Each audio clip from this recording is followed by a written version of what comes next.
Er is zoveel op social media, dat is ook vanavond aangekaart. De mensen die het gemis voelen, die pijn hebben vanwege het verlies van Chan, zijn niet degenen die het luid schreeuwen. Ze rouwen in stilte. En we zien dat social media het concept is, het model is, zo luid mogelijk schreeuwen. Met heel wat leugens. Maar als je het lang genoeg blijft herhalen, dag in dag uit, dat je dat beeld kan misvormen. Je kan het vervormen. Je kan het manipuleren. Maar wij weten dat wat de waarheid is. En daarom vind ik, vandaag hebben we gezien dat we samen wat aan kunnen doen. We moeten ons stem laten horen. Het is genoeg geweest. Laten wij strijden. Laten wij het verhaal recht trekken. Voor eens en voor altijd, want het moet ophouden. We weten waarvoor hij stond, we weten wat hij heeft gegeven. En we weten wat hij bewerkstelligd heeft voor iedere Surinamer. If je kari schrijft in Sranamang, Yusuf Sanchang, Dugi Sranang. En no doe ik in Osabi. No doe ik in Osabi. En hou op, want wij gaan niet rustig blijven. Unetang tirimoro. Die tijd is voorbij. Er is zoveel vanavond gezegd. Want het heeft zoveel betekend voor een ieder. En het spreekboek delen. Hij had altijd tijd voor een ieder. En hij stond ervoor open om naar je te luisteren. En echt naar je te luisteren. Hij gaf je die tijd. Het is een kostbare tijd. Er is over de Brahmachari, zijn ideologie gesproken.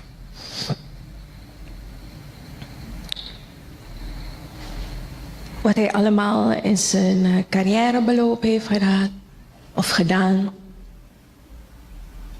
En ieder beroep dat hij heeft bekleed of waarin hij heeft mogen dienen. Maar zo heeft hij het gezien.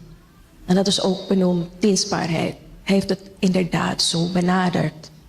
En dat hebben jullie allemaal kunnen waarnemen. Hij is teruggekomen in de 80er jaren. Als jonge inspecteur. Toen iedereen Suriname verliet.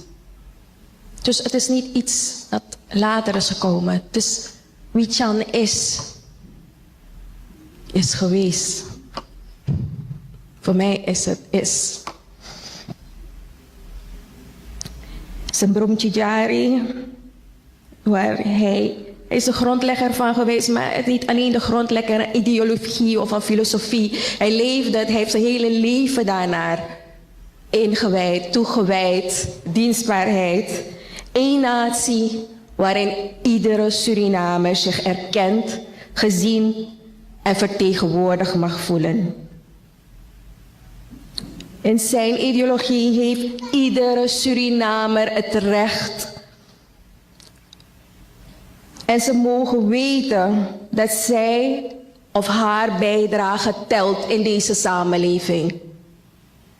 Je wordt niet vergeten.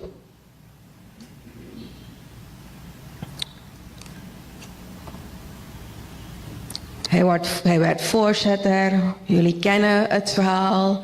Een paar sprekers hiervoor hebben aangegeven hoe dat aan toe is gegaan. En we hadden het er altijd over. Je wordt gevraagd. Je wordt gevraagd om zo een functie te bekleden. Hij was eigenlijk geen politicus. Hij heeft gewoon, waar hij gewerkt heeft, heeft hij alles gegeven. En dat werd gezien en erkend. En gewaardeerd. En daarom werd hij gevraagd voor grotere uitdagingen. En men bleef vragen. En die vragen bleven komen natuurlijk. Van eerst op de lijst, als lijstduwer. Dan op een gegeven moment kandidateren als voorzitter. En jullie kennen het pad dat hij heeft afgelegd. Je hoort naast hen heen gaan heel wat onzekerheid. Maar ik denk dat als je vandaag hebt geluisterd, dat je zal sterken, het zal je sterken. Dat wat hij als grondlegger heeft teweeggebracht en bewerkstelligd en gerealiseerd, dat het niet verloren mag gaan. Dat is vandaag ook hier beaamd. Het mag niet verloren gaan. En dat kan alleen bereikt worden als wij inderdaad ook actie ondernemen, gezamenlijk. Zijn bromtjari, politiek, ideologie, filosofie is een fundament. Eigenlijk het is al bewerkstelligd, dat is aangegeven. Want daarmee werd hij beloond als president. De VHP, 20 zetels binnengebracht. VHP voor het eerst alleen in de verkiezingen ingegaan.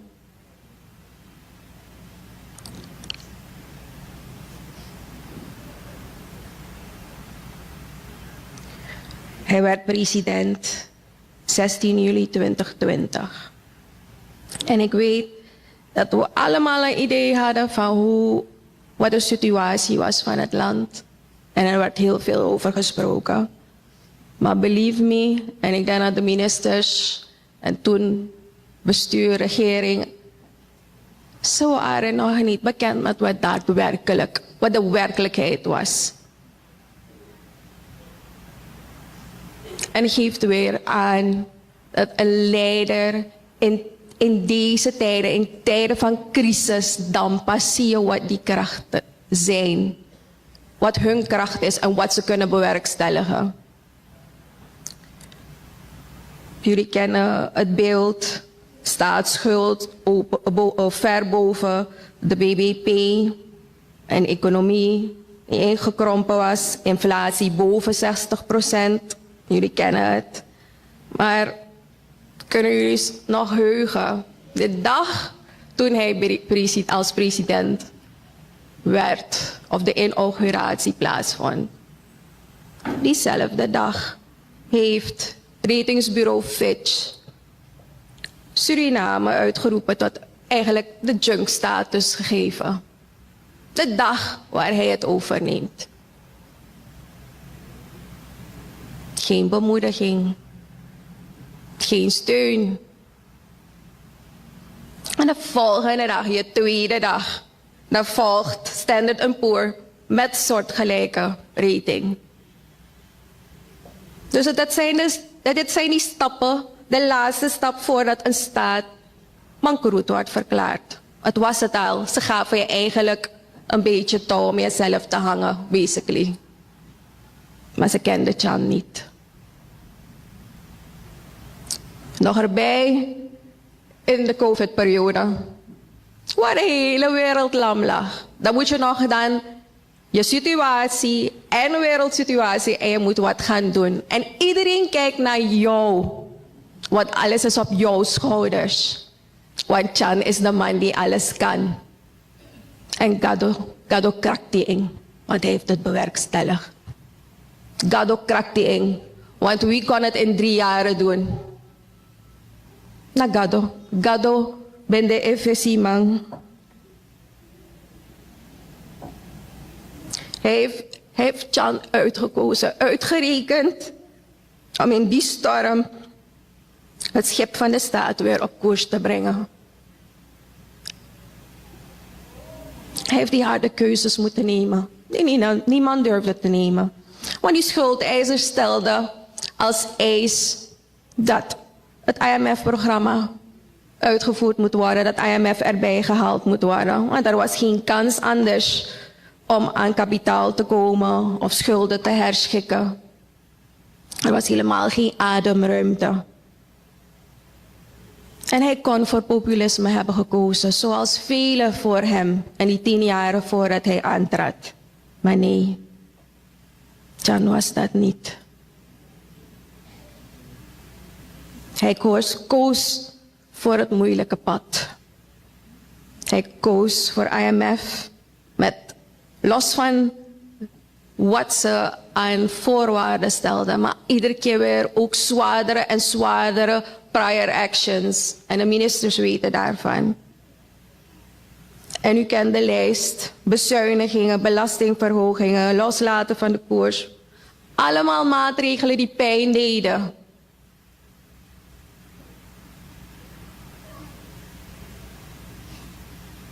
Maar hij deed het toch. Omdat het juiste was. Het was het juiste wat hij moest doen. Dat was het. Er was geen andere keuze. De vraag is of hij voldoende steun daarbij heeft genoten. Maar desondanks heeft hij doorgezet. En het heeft heel veel opgeleverd. We plukken de vruchten daarvan. De huidige regering plukken de vruchten daarvan. Hij heeft zijn leven gegeven in die 5 jaren aan Suriname, voor Suriname. Het zijn de woorden die jullie hier allemaal ook hebben genoemd. Onvermoeidbaar. Altijd bezig. Altijd zorgend. Hij sliep weinig. Hij at onregelmatig. Hij maakte zich ontzettend zorgen over het land, over ons en over de toekomst. De stress, de druk. En hij had het ook wel eens over de eenzaamheid van leiderschap, crisisleiderschap. Wanneer je weet dat je de juiste beslissingen moet nemen, maar ze zijn impopulair en je het toch kan doen. Hij is daar alleen voor. Dat was Jan. En er zijn verschillende boodschappen hier vandaag meegegeven. Ik ben blij, het heeft ons gesterkt. Ik hoop dat het ook jullie als VHP sterkt. Ik hoop dat het ons land Suriname sterkt.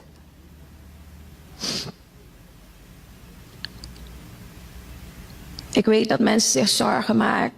En het wordt ook gezegd dat het land dat eigenlijk er verdeeldheid dreigt. Maar er is hier aangegeven dat dat niet kan gebeuren. Want hij heeft het al succesvol bewezen. En het ligt aan ons om het voort te zetten. Het ligt aan ons om dat in leven te houden. Want ik denk dat, ik weet niet meer welke spreker het was. Want if you loopt, Jan. Nee, je loopt VHP, je loopt waarvoor hij stond. En je kan je terugvinden in zijn werk, in zijn liefde voor dit land. Zijn hele leven stond hij, ook hier gezegd, in teken van verbinding. Vooral hard werken en niet te vergeten strijden. Hij heeft hard gestreden. En wat hij bereikt heeft, moet zeker niet verloren gaan. En zijn boodschap, en de boodschap die ook vanavond hier naar voren is gekomen. Suriname is van ons allemaal. Niet één groep. Niet één persoon. Maar van ons allemaal. Hij heeft de harde keuzes gemaakt die niemand wilde nemen. Hij heeft de prijs betaald die niemand wilde betalen. En nu is het inderdaad aan ons om verder te bouwen op wat hij heeft achtergelaten.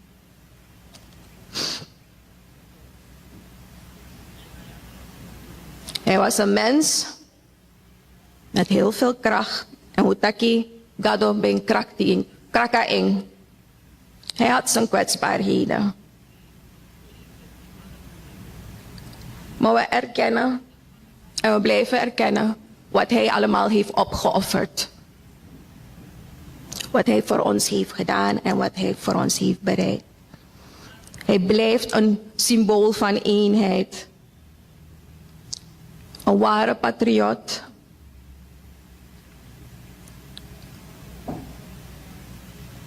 En dat Suriname voorop staat. Boven alles, boven partij, boven je individueel belang, boven je gezin, boven de partij. Suriname is nummer 1, Mama Suriname. Ik wil in ieder bedanken die ons gedurende de hele periode, op welke manier dan ook, hun medeleven heeft getoond. In welke vorm dan ook. Ons heeft bijgestaan. Ik denk dat ik niet meer hoef te wijden hieraan dan. Ook van mijn kant uit, misschien namens heel Suriname.